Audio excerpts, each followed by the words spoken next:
gagawin natin? Magugupit tayo ulit ng buhok. Divide into 2 sections your hair. Ganon din ang gagawin natin yung nasa lower part ng buhok natin. Tatali rin natin papunta sa harapan. Gupitin natin hanggang dito.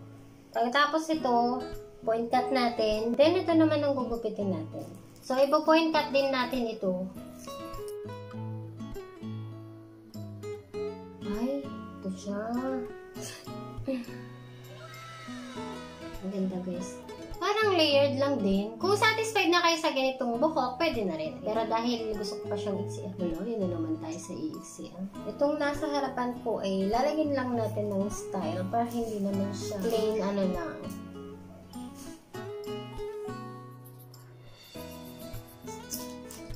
Gawin natin yung bangs, yung mga kaunti-kaunti lang. Eye level muna. Para hindi naman siya magiging dura or ay parang tinipos. Kasi ano ka na? Pwede pa rin siyang igawing side bangs. So, hindi siya irritating. So, yan guys. Okay na ako sa buhok ko. Okay na to. Baka maging boycott na to eh. All you need is gunting, suklay, at lakas ng loob. Pag nagawa nyo na to, pwede na kayong magtayo ng sarili nyong parlor. Diba? Feeling fresh.